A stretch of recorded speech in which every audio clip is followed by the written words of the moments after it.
Bonjour Cyril. Bonjour Cyril, bienvenue chez Cyril, on est dimanche, on enregistre une émission, ça Il va fait, toi? il fait chaud mais ça va. Oh putain ouais, il fait chaud. Faut pas que je dise de gros mots, Lyon, je commence bien moi. Ouf, Bon, c'est pas un problème. ouais, tu mettras un bip, tu mettras un bip, tu verras, Si tu veux. ça va être sympa. Bon, ça sera le seul, hein. Alors, tiens-toi à carreau. De quoi tu vas nous parler Maintenant, aujourd'hui? je vais vous parler de ça, de post-mortem. Et oui, il y a un jeu après la mort. Et oui, en fait, post-mortem, c'est un jeu qui est sorti chez Oriflamme en 2003, il y a 20 ans. Écrit par Bertrand Brie. Vous avez forcément, vous pouvez vous poser la question, que deviennent vos PJ une fois qu'ils ont été lâchement tués par un MJ impitoyable, si vous voulez bien suivre mon regard? Voilà, on en connaît des MJ impitoyables. Sur la Eh vidéo, je bien, suis ils vont vers... au-dessus. Sur la vidéo, Pardon? je suis au-dessus de toi. C'est moi que tu montres. Ah, bon, alors, qu'est-ce que je fais? Je refais mon effet? Non, ça va. Voilà, voilà, hein, on se demande bien qui massacre les PJ. Bon, alors toi, autant dire un MJ comme toi, il a rempli le monde de post-mortem. Hein. Il en a Oh, envoyé. Hein. t'exagères. Alors, eh bien, ils vont vers le monde de post-mortem. En fait, ils évoluent dans un monde désertique où il y a des enclaves qui rassemblent PJ et PNJ. Et la première chose qu'ils vont faire, c'est devenir des personnages spectres. Ce ne sont plus des personnages joueurs, ce sont des personnages spectres. Qu'est-ce que c'est que post-mortem? Post-mortem, c'est un pastiche des univers de jeux de rôle classiques. Et c'est très drôle. C'est-à-dire que moi, j'avais acheté le jeu. Alors le jeu, attention, hein, le jeu, il se présente format A5 et il fait à peu près 30 pages. Vous avez votre feuille de perso, c'est une pierre tombale. Ok. Bah oui, tant qu'à faire. Où vous pouvez vous amuser à citer votre épitaphe. Vous avez la possibilité de mettre l'épitaphe de votre PJ. Voilà. Euh, donc c'est 6J machin. C'était, je sais pas, un pistolero. Puisse-t-il brûler en enfer éternellement? Enfin, faut pas hésiter à vous lâcher, quoi. Et une fois que c'est fait, bah écoutez, toutes les extensions, c'est-à-dire le bouquin en lui-même, il est tout petit. Et après, chacune des extensions décrit une enclave qui est une parodie d'un type de jeu de rôle connu. Ok. Alors par exemple, vous avez Donjonia, donc c'est pour le Medfan. Vous avez... alors toutes les couvertures se ressemblent. Hein. Vous avez Brain Waste pour le cyberpunk. Vous avez Asylum pour l'appel de Cthulhu. Colton pour le Far West. Le Gotrade, c'est Vampire la Mascarade. Yomishiro, c'est L5R en gros. Hein. Sleepville pour les super-héros. Voilà, vous en avez plein. Et à chaque fois, à lire, c'est formidable. C'est-à-dire que c'est très drôle, ça se moque des jeux auxquels ils font référence, enfin aux univers auxquels ils font référence. Je veux dire, Yomishiro, c'est réparti en clans comme à L5R, sauf que c'est le clan. En fait, c'est un clan. À chaque fois, le nom du clan décrit la façon dont vous êtes mort. Donc, il y a le clan du seppuku, Ok. le clan du dueliste, etc., etc. Donc, c'est toujours très drôle.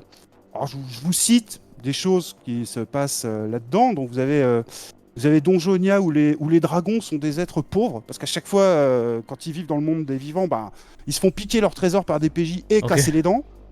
Donc ils ont monté une compagnie de taxi. Donc pour se balader dans Donjonia, on appelle un dragon à moitié miteux qui vous emmène d'un endroit à l'autre. Dans Brain Waste, vous avez Robocop qui a entamé une carrière politique. Voilà, parce que vous avez des références. Vous avez des références à des personnages des fictions connues qui sont assez succulentes. Je veux dire, on a Monsieur Spock qui vit dans Thanatos Prime, donc l'enclave spéciale Space Opera, et qui ne supporte plus qu'on le confonde avec un elfe. Tu vois, Ok. à cause de ses oreilles, tu vois. Mais vous avez quand même un, un système politique quand même qui est en place, c'est-à-dire que vous avez la mort qui règne sur le monde des morts, c'est un peu normal, et qui combat ces infâmes rebelles résurrectionnistes qui se cachent au camp Golgotha et qui sont menés par Jésus. Ouais, la résurrection, c'est pas son truc à la mort. Ouais. Vous avez tout un tas de trucs dans Sleepville, le monde des super-héros. En fait, tout le monde peut devenir à un moment donné, quand il y a un danger, peut se transformer en super spectre d'un coup et avoir un costume de super spectre, etc. Qu'est-ce qu'il y a dans Cold Town, donc l'enclave western, tout est retransmis en direct, en permanence à la télé. C'est-à-dire, où que vous soyez dans le monde de la mort, vous avez la possibilité de vous mettre sur la chaîne de Cold Town. C'est-à-dire que vous arrivez, vous êtes des cow-boys, mais il y a des mecs qui vous filment. Et donc votre duel, il dure aussi des heures, comme dans Il était une fois dans l'Ouest. Ok. Tu vois? Voilà, il y a tout un tas de trucs comme ça. Alors, ce qu'il y a de bien aussi avec Post-Mortem, au-delà du côté très drôle, et en plus, comme je vous l'ai dit, c'est un jeu qui a 20 ans. C'est bien sûr, vous pouvez créer vos propres enclaves. Par exemple, toi, Cyril, tu pourrais t'amuser à créer une enclave spéciale horreur. Il y en a déjà, hein, mais tu peux en créer une autre où les gens sont terrifiés, genre zombie rush, et courent sans vraiment savoir pourquoi et ne s'arrêtent jamais de courir, par Ok. exemple. Tu vois, ce genre de truc. Poursuivis par des zombies qui avancent lentement, mais qui sont toujours à 1 mètre d'eux. Tu vois? C'est ce genre de truc que tu peux faire. Et en fait, ce qui est pas mal aussi, c'est que dans toutes ces extensions-là, il y a une espèce de fil conducteur aussi, d'une très grande histoire. C'est-à-dire que chaque extension qui te décrit une enclave, un type d'univers qui est tourné en dérision, tu as aussi un scénar derrière. Et quand tu regardes bien, tu vois que tout ceci suit une ligne bien précise. Et quelque part, ça forme un peu une campagne, quoi. Pour découvrir, en fait, plus dans l'idée de découvrir les secrets de l'univers. C'est-à-dire une campagne qui te fait traverser chaque enclave? Ouais, à peu près, ouais. Et tu, Mm. tu peux mélanger les enclaves? Avoir un Bien personnage. sûr. D'accord. Ah oui, oui. Ben justement, ça c'est, on va en parler au Ouais, moment des règles. c'était ma grande question, ça. Ah ben on va en parler au moment des règles. Parce que alors parce que il faut comprendre que c'est basé sur vraiment l'humour et le pastiche, tu vois, et y compris au niveau des systèmes, tu vois. Il y a souvent des petites références, des petits tacles, des fois envoyés soit à des systèmes, soit à des univers, partout dans les bouquins. Ouais. Tu vois. Alors c'est gentil, hein, c'est pas problème, c'est pas genre ah ça là-bas, ça c'est un jeu nul. Non. C'est un système, voilà. Juste avant de passer au système, je voulais te demander si tu avais des questions Ah non, mais ça, sur l'univers. ça c'était. Enfin, peut-être ça on t'en parlera après, mais qu'est-ce qu'on fait du coup dans le jeu? Et là, je pense que tu vas revenir sur les règles. Est-ce qu'ils ont fait en sorte de pouvoir recréer ces personnages dans le jeu? Ah bah, comme je te parlais, si tu rentres en contact avec les rebelles résurrectionnistes, tu peux tout imaginer. Tu Ouais. peux tout imaginer, tu vois. Et le Medfan, du coup, je suppose que c'est du Medfan à la Donjon et Dragon. Mhm. Très, très héroïque, très, très surpuissant. Il n'y a pas vraiment de très héroïque et de très surpuissant. C'est pas vraiment. Là, je vais passer aux règles en invoquant le D8 système.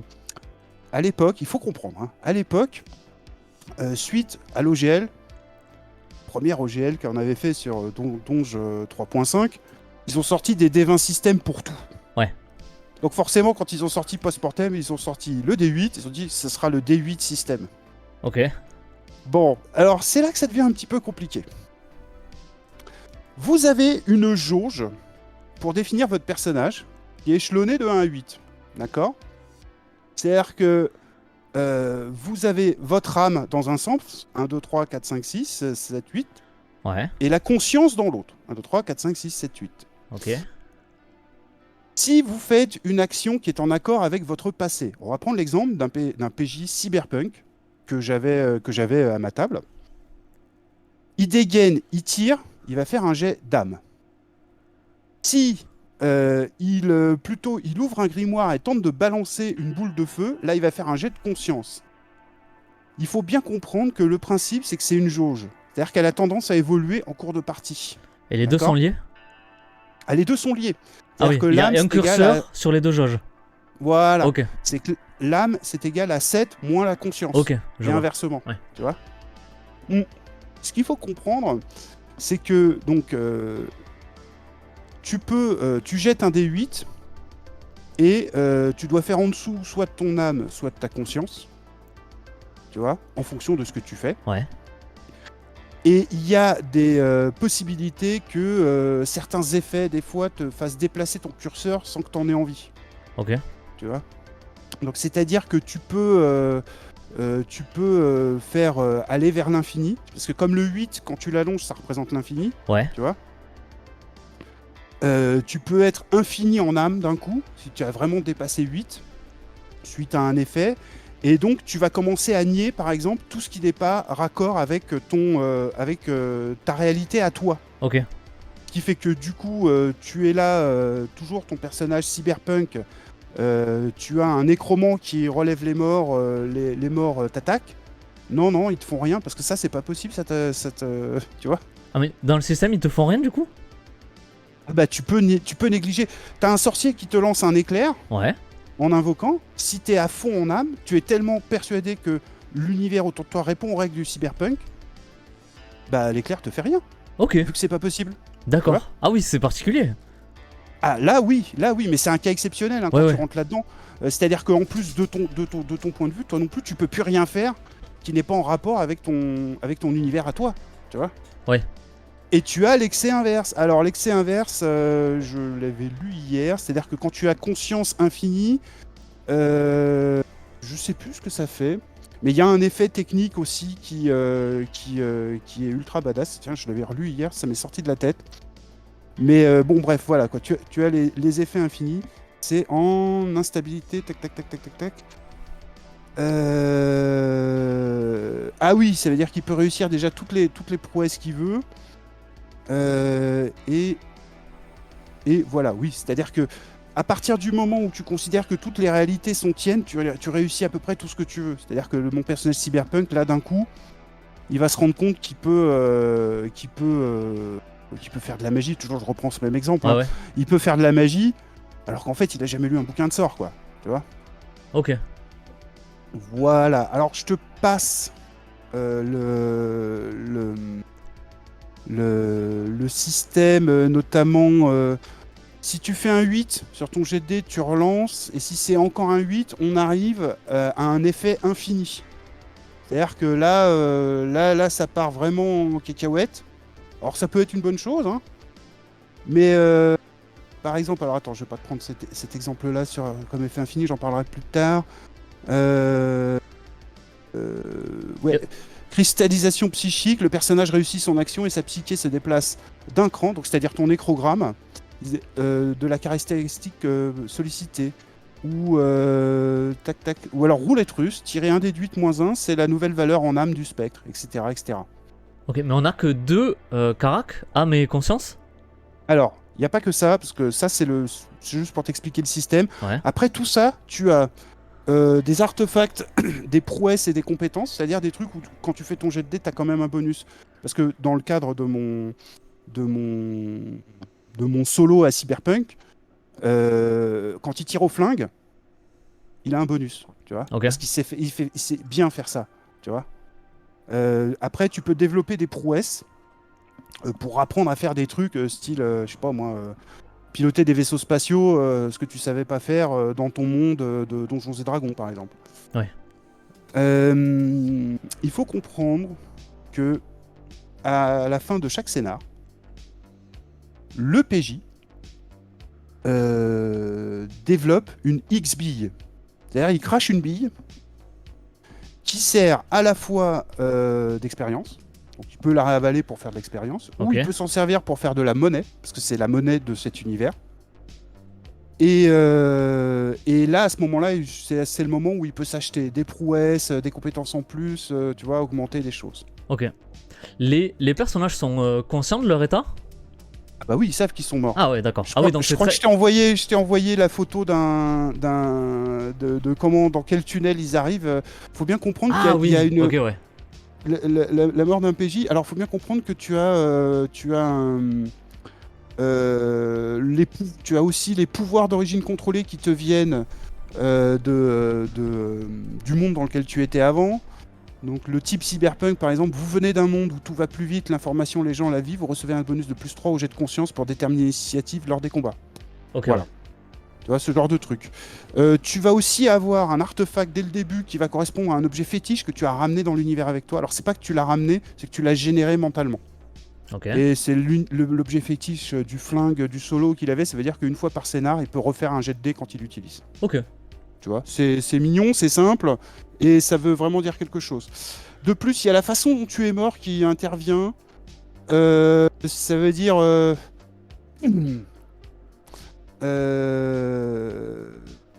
la façon dont tu es mort, ça se voit sur toi. Parce que là, tu Donc, vois, dans l'image dont tu me parlais, le tunnel, on voit un mec qui est coupé en deux. ouais. Ça a un impact après, ça Je sais pas, est-ce qu'on peut le qualifier? Ça a été une boucherie, par exemple. Splash Concrum, ce sont les derniers mots que certains héros. Il faut dire que de se lancer à l'assaut de cet élémentaire du couteau à désosser n'était pas une brillante idée. Même si la mort a redonné la fraîcheur d'antan à ces personnages brisés, ils peuvent faire appel à leur apparence mutilée. Et ça se matérialise par un pouvoir de peur bleue, c'est-à-dire d'un coup, plaf, ils peuvent faire peur avec ça. Ah C'est-à-dire que tu ouais. peux garder des stigmates. Ouais, non, mais il y a plein de trucs. Alors, il y a le crash mental dans la matrice, l'accident, etc. Apparemment, ouais, l'abandon aussi, apparemment, c'est quand les PJ t'ont laissé sur place, apparemment. Donc, j'ai pas tout relu parce que c'est assez complet. Et alors, maintenant, il y a une question que tu devrais te poser. Comment Ah, on fait pour mourir dans ce monde-là si on est déjà mort? ah ouais, déjà. Mais par contre, Ah ouais? ça a l'air vraiment très drôle. Ah oui, oui, bah ouais, c'est vachement marrant. Comment on fait pour mourir quand tu arrives à 0 point de cas, c'est-à-dire en gros l'équivalent de tes, de tes PV, ton personnage spectre est désincarné et il revient un des 8 jours plus tard avec une capacité en moins. Donc la mort, là, tu perds une capa, quoi. Ouais. Donc ça peut être une comp et tout qui a dégagé, etc. Et tu peux en regagner avec les billes d'XP? Bien sûr. Ok. Donc voilà, mais c'est juste que du coup, bah, tu prends du retard d'XP, Oui, oui. c'est ça que ça veut dire, quoi. Après, il y aurait tellement de choses à dire. Moi, je préfère pas trop dire parce que il y a plein de choses qui sont drôles dans ce monde-là, plein de choses à explorer. Évidemment, il y a Asylum pour faire l'appel de Cthulhu. Je sais que cette enclave-là sera ta préférée. Oh, peut-être la Euh, Cyberpunk aussi. J'aime beaucoup Cyberpunk. ouais, Brain Waste. Et bien entendu, si tu as envie de te créer ta propre enclave cyberpunk, tu peux. Et faut pas oublier non plus qu'entre temps, il y a tout un tas d'œuvres de fiction qui sont devenues célèbres. Et que si tu as envie de te créer une enclave Game of Thrones, The Witcher ou autre, tu peux. Ou tu peux rajouter tout ça à Donjonia. Ouais. Voilà. Il S'il y date a de des quand le jeu? jeux 2003. Ok. Donc c'est dire, quoi. Est-ce que tu as encore des questions? Tu peux me refaire un tour sur les enclaves? Donc tu m'as dit donjon, enfin donjonia, Bah là, Asylum. Brain Waste, Cyberpunk, Donjonia. Alors, bon, il y a le Necronomicon qui décrit la capitale de la mort avec la nécropolis, etc. Ok. Le camp Golgotha, là, c'est le repère secret de Jésus et de ses infâmes rebelles résurrectionnistes. Nous avons Asylum, qui est l'appel de Cthulhu. Colt Town pour le western. Le Gothrad, qui est pour l'horreur type Vampire la Mascarade, Ok. Ravenloft, etc. Yomishiro pour en gros Samouraï L5R. Vous avez, et j'en ai encore plein, Sleepville Pour les super-héros. pour les super-héros, Thanatos Prime pour le Space Opera, et la dernière extension, Chaos Cola, l'étrange entreprise qui semble contrôler tellement de choses dans le monde des morts, mais je ne vous en dis pas plus. Ok. Voilà. C'est équilibré, suivant les enclaves d'où tu viens. Ah oui, bah de toute façon, tout le monde démarre. Si tu veux que tu sois. Alors par contre, voilà, si ton PJ, quand il est mort, il était niveau 20 et il va croiser un mec qui s'est fait tuer niveau 3, vous les créez ensemble, ils auront le même niveau, quoi. Ok. C'est-à-dire, ils auront un artefact, une ou deux compétences, et puis ils vont se démerder avec. Et imagine, il y a. Alors, on va dire, il y a un super-héros, il y a un orc, il y a un edge runner. Qu'est-ce qu'ils vont faire? Hmm. Bah, déjà, ils vont essayer de se faire une vie, quand même, d'essayer de faire fortune, et bien entendu, ils vont tomber dans les emmerdements, parce que si tu veux, la mort, il y a déjà plus de place, tu vois. Ouais. Mais la mort veut pas pour autant que vous vous ressuscitez, c'est hors de question. Ce ne serait pas tolérable. Donc automatiquement, peut tomber dans le crime. Et puis, souvent, comme c'est un jeu humoristique, tu vas commencer à essayer de le rejouer comme tu le jouais au départ, Ouais. dans l'ancien jeu. Tu vois. Donc si t'étais un orc bourrin, tu vas vouloir lever une horde pour essayer de conquérir une enclave parce que c'est ton truc. Évidemment, ça va foirer. Si t'es un solo, tu vas chercher des tafs de mercenaires. Tu vois, si t'es un Jedi, tu vas... Oui, oui. Évidemment, ils ont fait le jeu de mots avec Jedi, J-E-T, plus loin, Très bien. D apostrophe A-I-E, évidemment. Hein. Voilà. Hein. Ah oui, c'est français du coup. Qui font, je crois d'ailleurs, du porte-à-porte. Si je me souviens bien, je crois qu'ils font du porte-à-porte façon témoin de Jéhovah, en fait. Tu vois. Ouais, parce que c'est français de base. Oui. Ouais. Oui, les jeux de mots sont adaptés à la langue française, clairement. Ouais. Et tu m'as dit, t'as fait une partie. J'ai fait une partie, en fait, j'ai fait la partie d'introduction du bouquin de base Ouais. qui, en gros, permet de créer son personnage en cours de partie. Parce que t'as pas vraiment besoin de le définir, le personnage, tu le connais, Oui. t'arrives. Tu vois, c'est ton personnage, tu le connais. Tiens, tu te souviens quand j'ai perdu machin? Eh ben, on va le rejouer. Tu vois? Ah, mais alors Eh ben, voilà. ok. C'est vraiment orienté pour vraiment jouer des personnages qui sont morts. C'est tout l'intérêt là. Ah, l'intérêt, il est là, parce que tu vas ressortir. Tu vas te moquer de ton ancien personnage. Tu Ouais. vois ce que je veux dire? C'est même s'il était dans un monde très sérieux, tu vois. Ouais. Tu vois ce que je veux dire?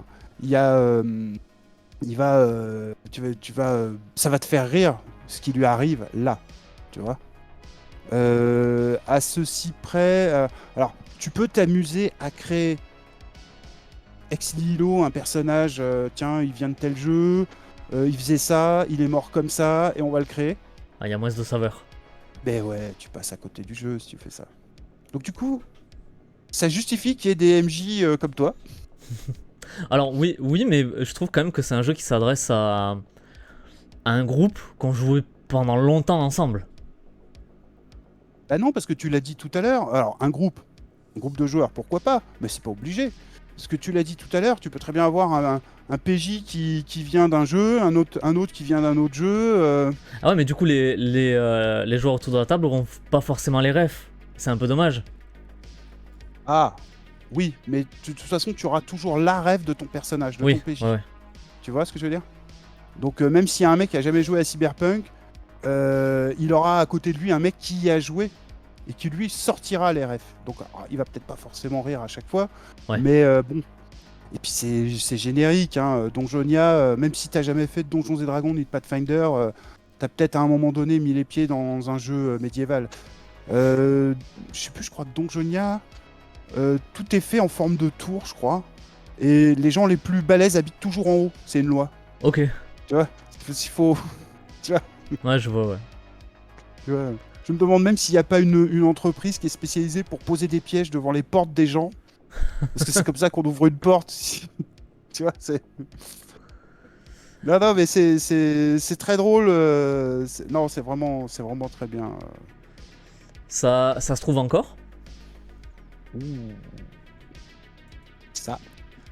Ça, dans le commerce, à mon avis, non. C'est vrai que j'ai jamais vu en physique ce truc. Voilà. En PDF, ça doit se trouver. Peut-être Drive-Thru, ils le font. Mais alors... D'où je suis très content de les avoir tous. Je crois qu'il doit me manquer l'écran, mais il n'y avait rien d'intéressant spécifiquement dans l'écran. Et ça fait partie des petites collections que je garde précieusement en me disant Ouais, un jour je vais le ressortir, quoi. Ouais. Je vais choper mes PJ, je vais leur dire, allez, on va faire un truc un peu à la con. Donc voilà, je pense que j'ai à peu près tout dit, sauf si tu as encore des questions. J'aime beaucoup les illustrations. Ah oui, oui, oui, non, mais c'est. Je t'ai pas tout mis, hein. Je t'ai pas tout mis. Déjà, je t'ai envoyé celles qui sont cadrées, qui ont un cadre et tout, Ouais. qui peuvent servir. Alors, c'est quoi l'espèce de 3 crapauds là, les nanas, il y en a une qui Ouais, fume bah, devant. c'est les profonds de l'appel de Ouais, t'es Cthulhu. sûr. C'est pour ça que j'ai noté ça comme ça. Voilà. Ah oui, j'avais qui pas vu sont- le titre, ouais. c'est les profonds de l'appel de Cthulhu, ça. Ça m'a plu, ça. Non, non, il y a plein de trucs à lire. En plus, ils écorchent même euh, des chanteuses de l'époque. Alors ça, par contre, ça va pas faire rire les mecs du coin parce que... Bon, il y a des rêves euh, qui ont 20 ans, quoi. ouais, voilà. Comment elle s'appelait, cette chanteuse Oh, je sais plus. Je sais plus. Enfin, il se moque un peu de son côté faux rebelle qu'elle avait quand elle était dans ses clips à l'époque. Ok. Voilà. Écoute, Donc j'essaie voilà, de bah écoute. le trouver pour le lire par curiosité. Ah oui, mais rien qu'à lire, c'est formidable. Ouais, parce que ouais, c'est vrai que je pense pas que ce soit un truc que je ferais jouer. Mais je suis curieux de le bouquiner, ouais. Et après, est-ce que ça se joue longtemps?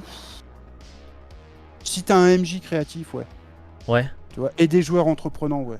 Ils Parce vont qu'en- dire, on va se filer des objectifs, parce que tu pourras aller au-delà de ce qui t'est proposé. parce que dans chaque supplément, t'as quoi? T'as un scénario? En scénario, mais enfin après, chaque paragraphe, c'est une idée de scénar, si Oui, tu voilà, veux. ok. Tu vois. Ouais, t'as un setting et, avec Mm. plein d'accroches et. Donc voilà. C'est doux à lire, c'est succulent à jouer. Écoute, j'essaie de trouver ça. Je suis très curieux. Bah, régale-toi, mon grand. Allez, à mon tour. À ton tour. T'as rien à rajouter? Non, moi j'ai fini, je pense avoir tout dit à Ouais. propos de post-mortem. Voilà, non, pas là. Alors, moi, je vais te présenter. Là, non, tu vas voir Mutant Year Zero. Pas exactement celui-là, tu vas comprendre pourquoi. Alors, Mutant Year Zero, de base, c'est un jeu de Free League qui a été traduit il y a pas mal de temps par Edge, mais qui ont abandonné la gamme. Et ça a été repris par Arcane Asylum. Arcane Asylum qui refait, qui traduit en France pas mal de produits de Free League. Et rapidement, c'est un jeu qui a donné son nom au système Year Zero Engine qu'on retrouve entre autres dans Alien, dans Tales from the Loop, Forbidden Lands, enfin pas mal de jeux de Free League. Et moi je vais pas te parler du premier, je vais te parler du second, qui est GenLab Alpha. Tu as aussi.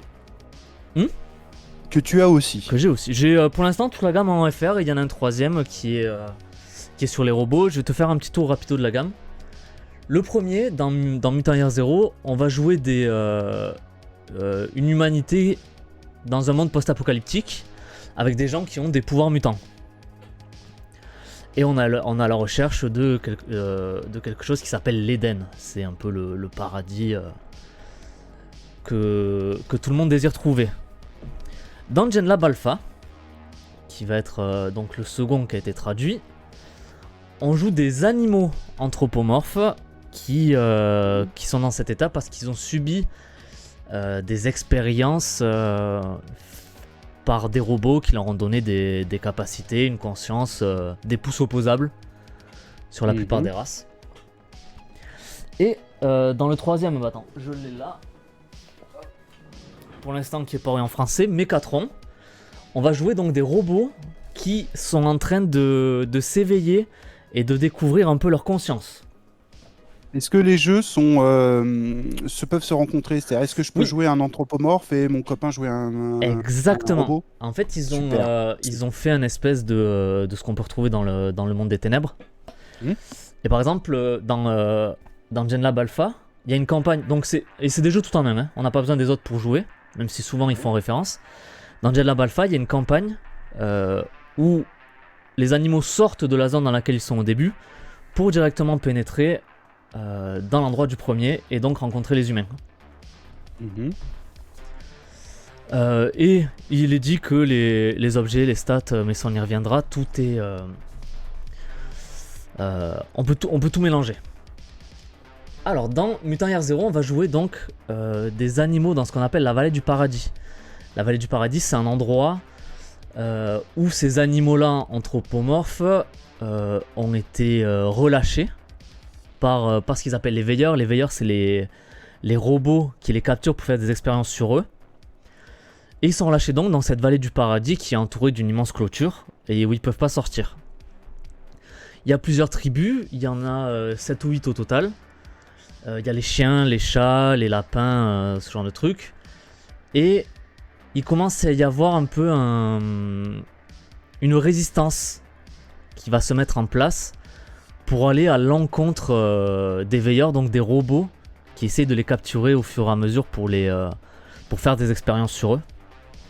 De temps en temps, on voit les veilleurs, il va y avoir des drones ou des espèces de tanks robotisés qui vont capturer certains animaux et des jours, des semaines, voire des mois plus tard, ces animaux vont revenir avec des bouts qui manquent, des puces dans le cerveau.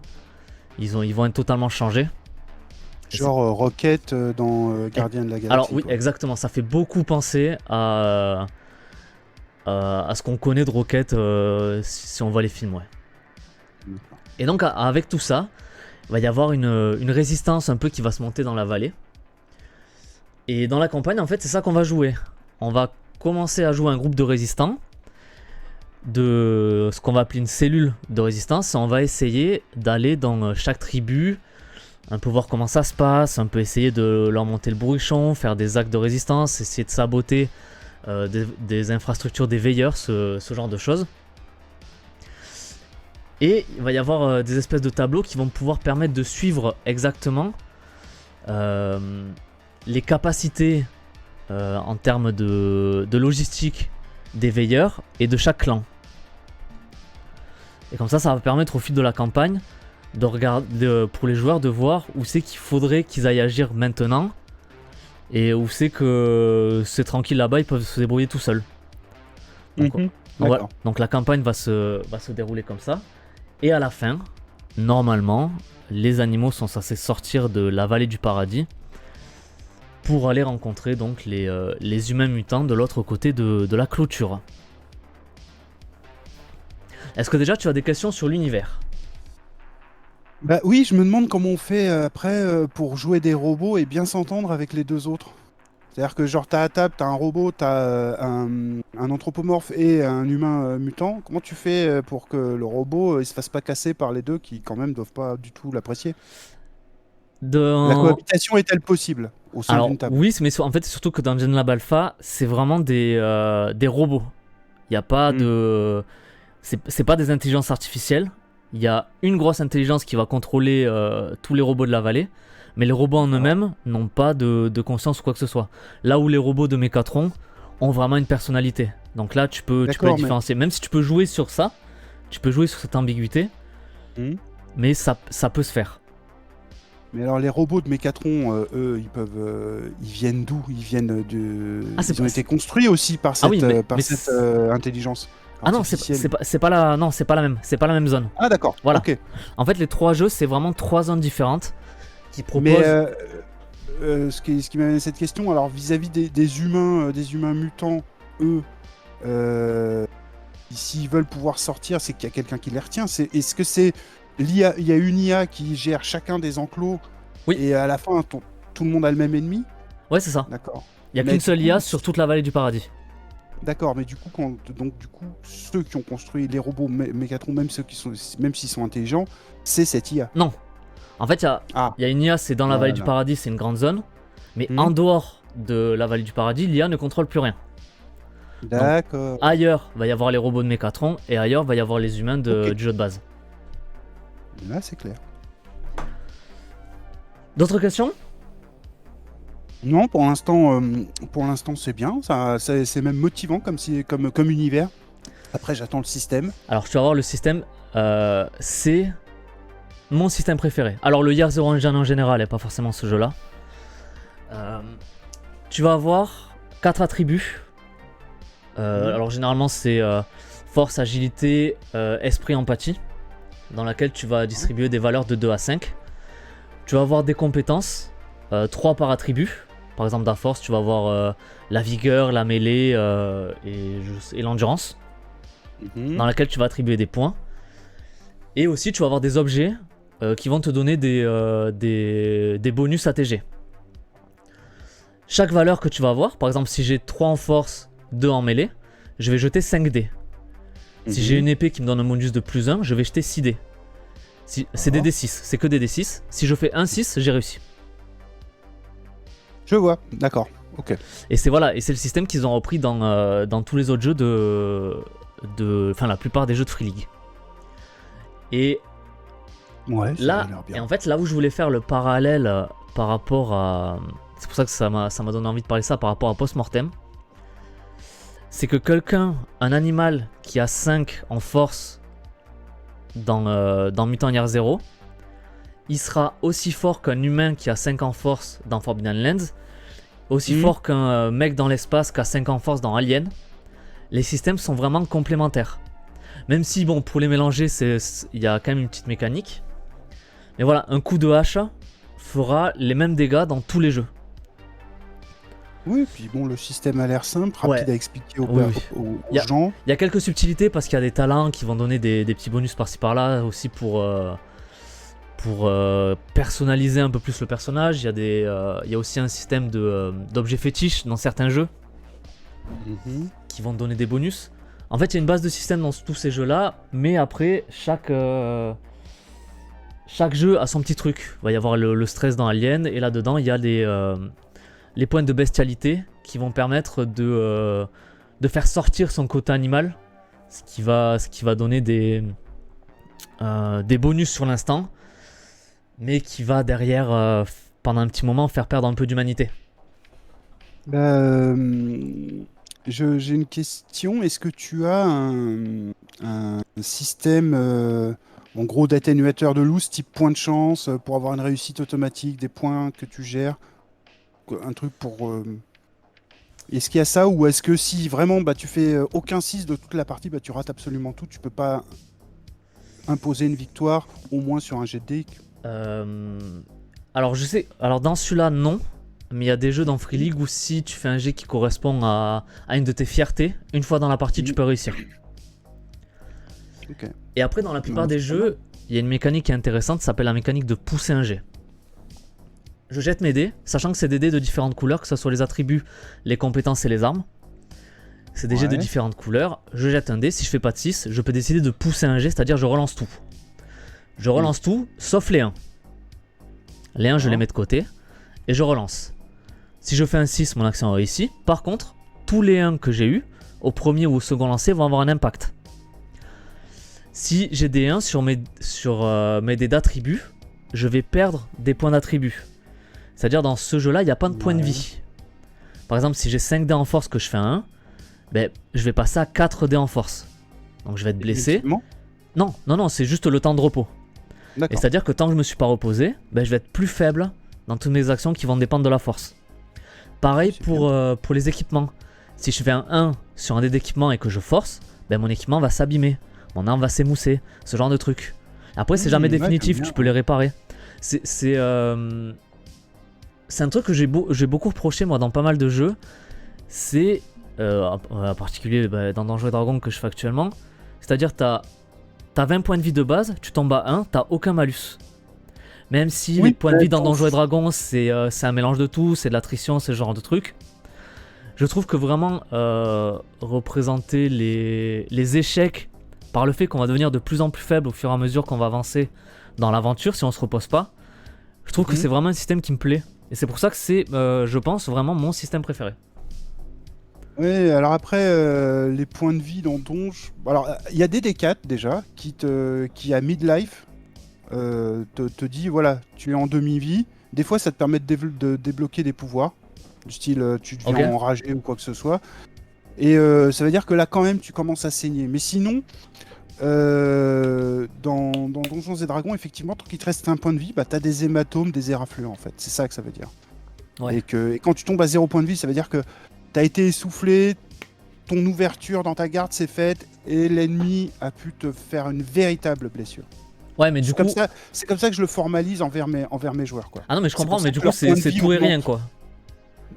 C'est pas que c'est tout et rien, c'est qu'il faut d'abord affaiblir le mec pour le faire tomber, c'est tout. Mais je suis d'accord, il y a mieux, mais le truc c'est que l'intérêt d'un système de points de vie, c'est que tout le monde comprend en fait. Oui. Tu vois, c'est que t'es pas dans le mode alors tu t'es pris une blessure légère suivie d'une blessure mortelle et tout. Moi je joue à prophétie, je peux t'assurer, les égratignures, les légères, les graves, etc. Ça se gère et tout, tu vois. Ouais. Tu fais un jet de soins par blessure. Ouais. Je t'ai fait récupérer ton égratignure, par contre la grave, j'y suis pas arrivé, tu vois. Mais je comprends ton idée. Et d'ailleurs, pour l'instant, ça me plaît. Ce qui m'amène à cette question. Comment on meurt à Mutant Year Zero? Quand, par exemple, tu tombes à 0 en force, tu jettes un D66 sur une table de dés critiques. Ouais. Il peut y avoir des blessures qui vont être permanentes. Peut y avoir des blessures mortelles si elles vont pas être soignées. Et sur 65-66, tu meurs. Simplement. Et après là c'est très... Il y a une seule table de blessures mortelles. Par exemple sur Forbidden Lands qui reprend le même système, on a une table différente suivant l'arme qui t'a fait tomber à 0, qu'elle soit tranchante, contondante ou un coup de taille. Ah non, pas un coup de taille, un coup d'estoc. D'accord, ok. Et tu peux provoquer la mort de style j'ai une règle d'égorgement, j'arrive par derrière. C'est fini. Y a pas ça, par contre, moi c'est quelque chose que j'ai du genre, si c'est dans la fiction que c'est cohérent, j'ai pas de problème avec ça. Par contre, il y a une petite règle et qui est dans pas mal de jeux de Free League, là je parle en général, c'est que pour égorger quelqu'un qui est à terre, il faut échouer à un jet d'empathie. D'accord. Parce que c'est pas gratuit. Parce que là, dans les jeux de la gamme, là je vais reparler Medfan, on gagne pas en puissance comme on gagne à Donjons et Dragons. C'est-à-dire les attributs, comme au début, ils ne bougeront jamais. Les compétences, avec les expériences... Oh, non, mais toutes les compétences, on va pouvoir les améliorer. Par contre, on restera... Qu'on ait fait une ou 20 sessions, on a 5 points de vie. Un coup de hache d'orque, ça peut t'en enlever 3. Ça peut aller très vite. Et d'accord. Et par exemple, si j'ai envie de dire je veux être plus fort, un implant cybernétique, je peux y arriver. Je peux augmenter artificiellement. Ou alors est-ce que l'implant cybernétique est considéré comme des dés matériels et non pas des dés de Kara? Alors je sais pas parce que j'ai pas de jeu cyberpunk avec ce système-là.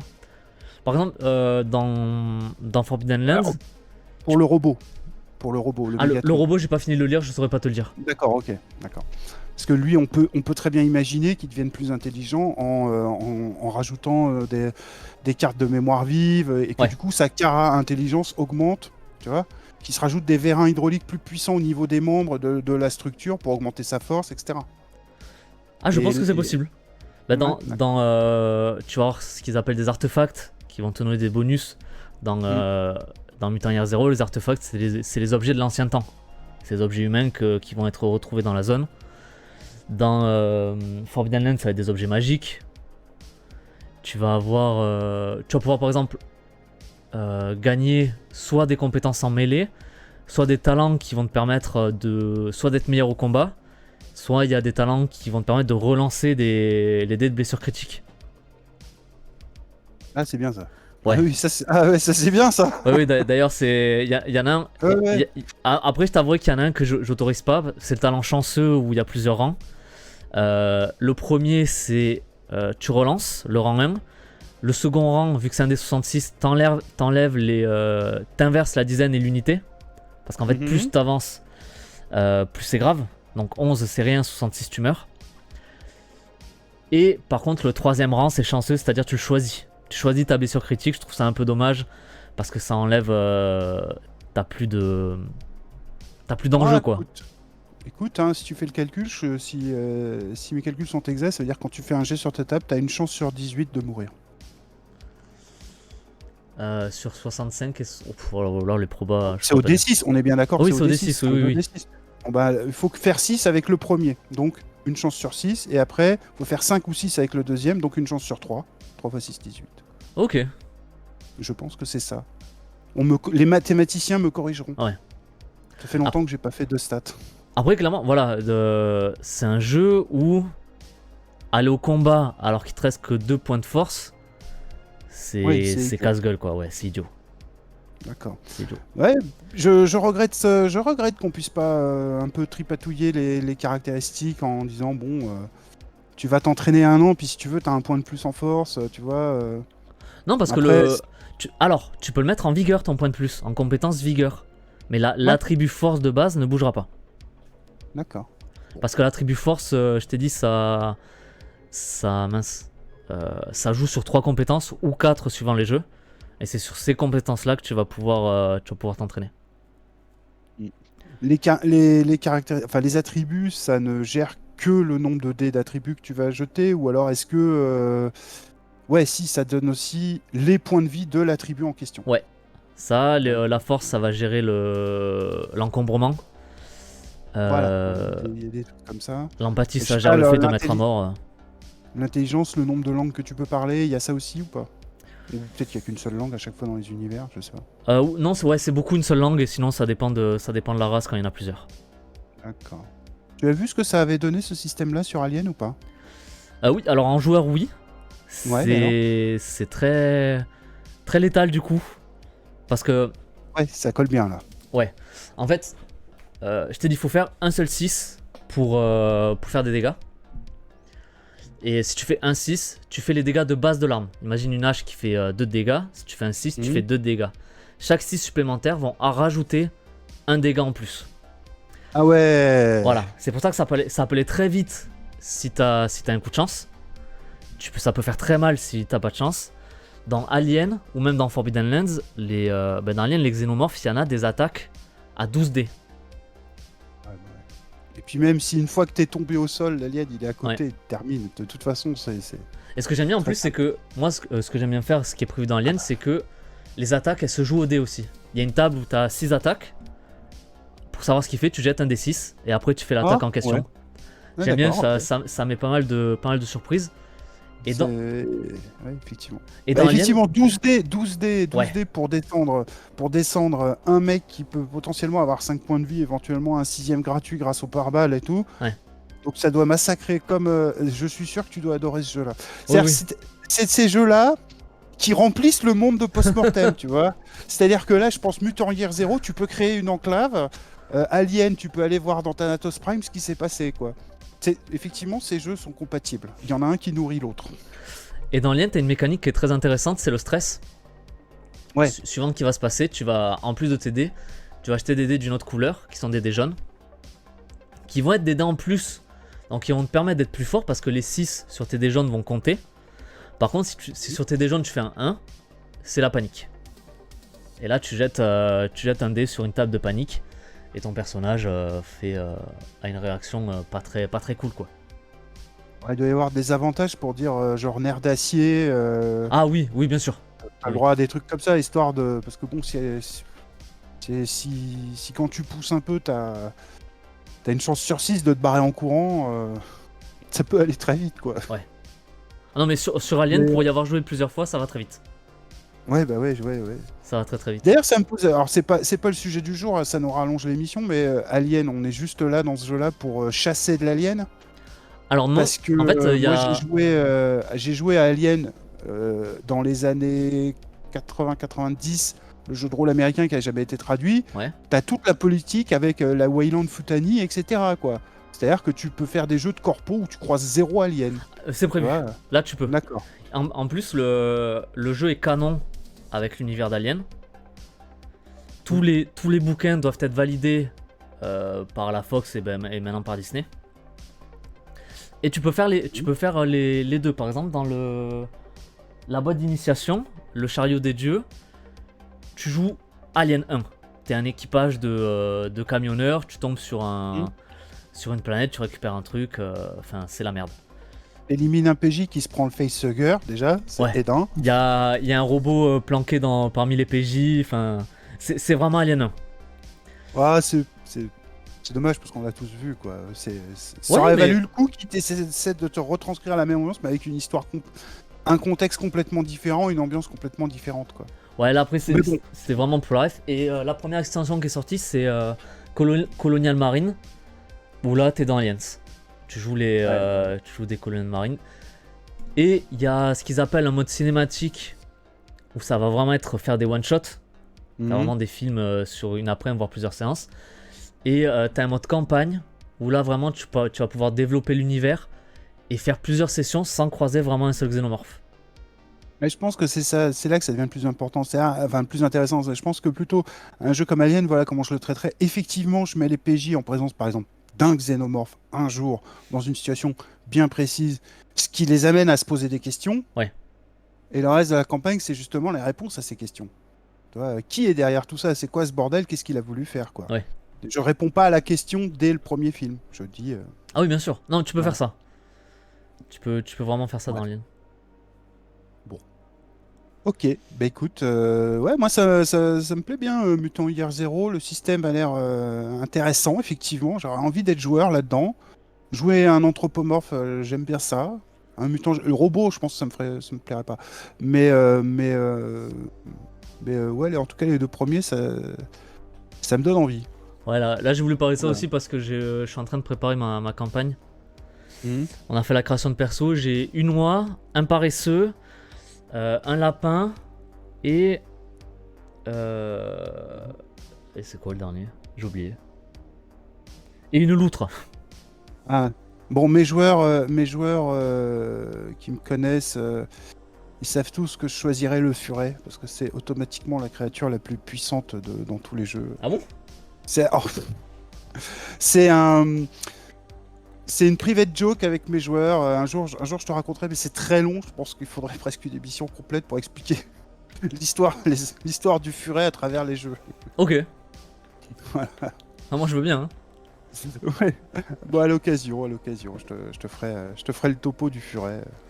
Ça marche. Donc voilà, bah ouais, c'est bien. Ils vont sortir donc Mécatron. Après, ils ont prévu d'autres trucs ou pas? Oui, il y a. Déjà, il y a ce qu'ils appellent des carnets de la zone. C'est des petits lieux un peu plus détaillés pour te donner des idées dans le jeu.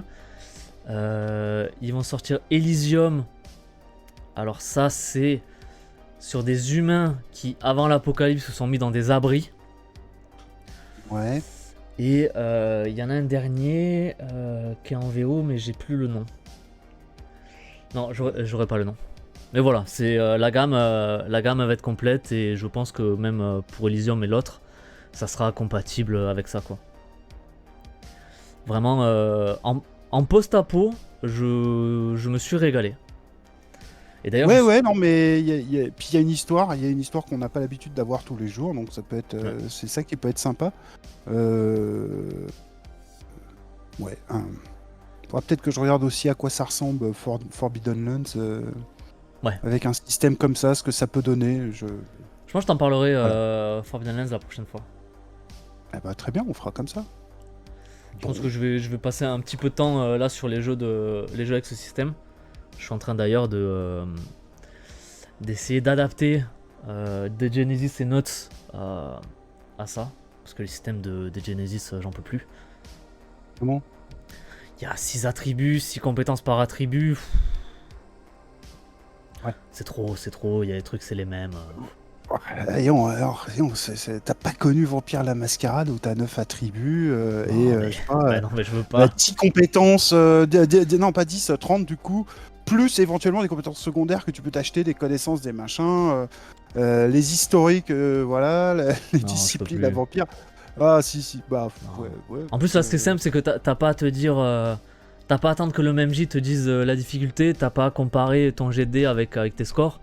Juste, tu regardes combien de dés t'as lancé, tu le lances, tu fais un 6, c'est fini. Par contre, faut se munir du coup de dés avec des couleurs spécifiques. Ça, les mecs, ils ont trouvé le moyen de nous vendre des sets 2D, ça. Alors, oui, surtout Oui, que. hein. Enfin, oui et non, parce que les. Effectivement, ils vendent des sets de dés avec des symboles spécifiques dessus, mais moi j'en ai aucun. Un 6, c'est une réussite, un 1, c'est une complication si tu pousses, point. J'ai Ouais, pas. mais il faut des dés de couleurs différentes Oui. vu qu'il faut différencier. Donc, tu sais, parce que moi j'ai pas mal de dés blancs, quelques dés de couleurs diverses et variées. Bon, après, tu peux faire 3 plateaux de dés différents, quoi. Genre Cara, compétences Oui, et aussi, oui. artefact, quoi, pour t'en sortir. Mais on sent quand même qu'il y a l'idée de se dire on pourrait vous vendre un set de dés en plus parce que les sous-sous, quoi. Alors, oui, mais c'est clairement pas au niveau de L5R, par exemple. Oui, non, Ou. mais moi, Ou les jeux Edge ou Star Wars, tout ça, Ah machin, ouais, où non, là, tu sais que. ça c'est pas Enfin, là, possible. j'ai hurlé, quoi. Alors, évidemment, en plus, tu cites deux de mes jeux préférés. Star Wars, un de mes univers préférés. L5R, mon jeu préféré. Euh, Ouais, quand ils ont sorti ça sur ces univers-là, j'ai dit, bon, c'est pas grave, il me reste les Ouais, anciennes versions. Je veux dire, Star Wars, j'en ai encore fait un. Deuxième édition, système D6, la semaine dernière. Donc, bon, bah, on fait avec. ouais. Ça prend un coup de vieux, mais ça marche encore. Voilà. Je Écoute, pense que nous en avons. ouais. Hein. Ouais, ouais. Et on a tenu, là, on est à 57. On est à 57. Ouais. Waouh! J'ai eu peur qu'on dépasse parce que tu as parlé d'Alien. Donc je me suis dit, oh là là, on dépasse, on dépasse, on Bientôt. dépasse.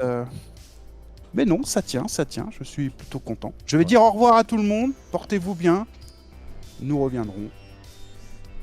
Au Salut! revoir Cyril. Au revoir, Cyril.